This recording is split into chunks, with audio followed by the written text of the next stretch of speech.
My name is Michelle Knight. I was 21 years old when my life disappeared.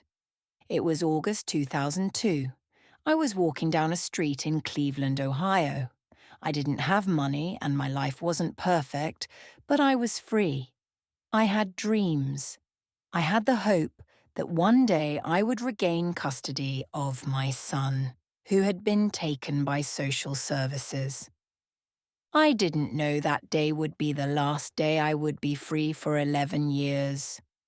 A man I had seen around the neighborhood stopped next to me with his car.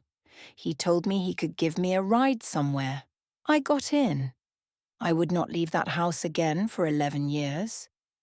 The house was on Seymour Avenue. From the outside, it looked completely normal. Just another house on a quiet street in Cleveland. But inside, it was a prison. When I walked in, the door closed behind me, and very quickly I realized something was wrong. He took me into a room, tied me up, and left me there. The first days were a total shock. I was tied up for hours and days at a time. I didn't know whether it was day or night. I wasn't allowed to leave. At first, I tried to talk to him. I tried to convince him to let me go. But he had no intention of letting me leave. The windows were covered with boards. The doors were locked. In some rooms there were chains and padlocks. Over time, that room became my world. I didn't see the sky for years. Sometimes I tried to listen to the sounds outside. Cars passing by, people talking on the street. It was the only proof that the world still existed.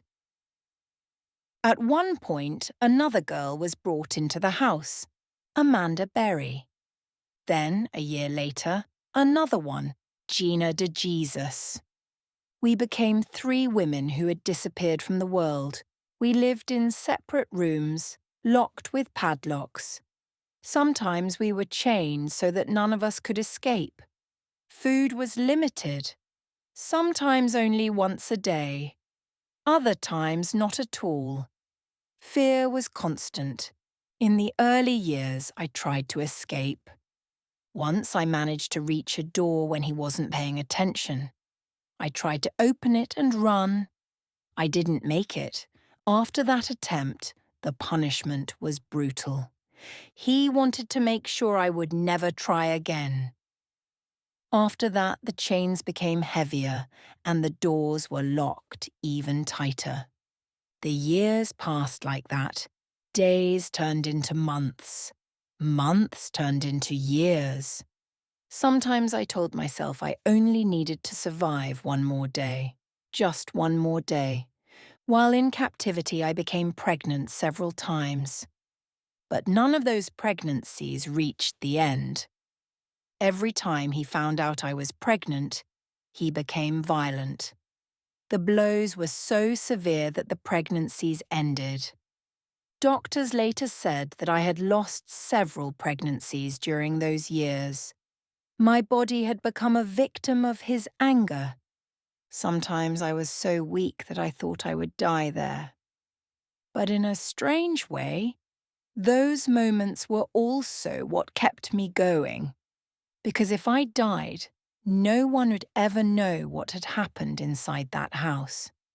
Amanda Berry gave birth to a baby girl in captivity.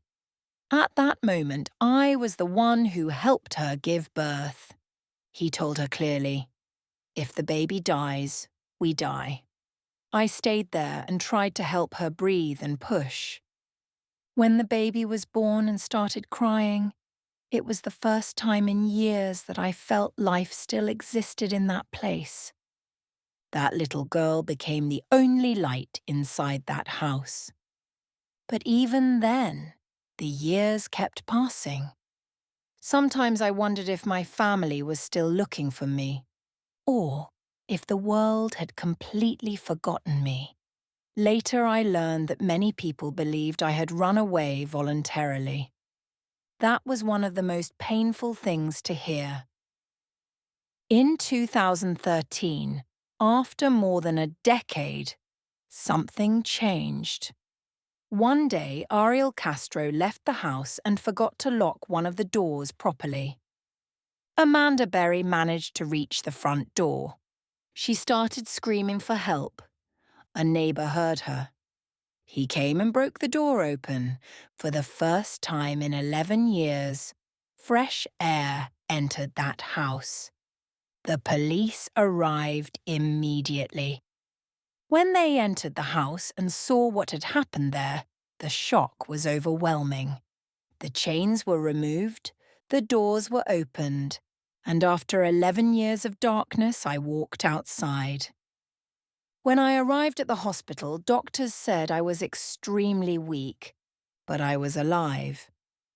When Ariel Castro was finally sentenced, he received life in prison plus more than 1,000 years. In the courtroom, I said something simple.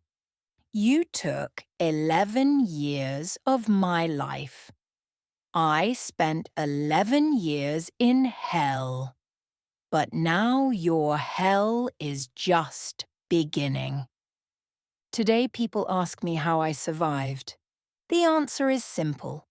Every day I told myself I just had to hold on a little longer. Because one day, someone would open that door, and one day, the darkness would finally end.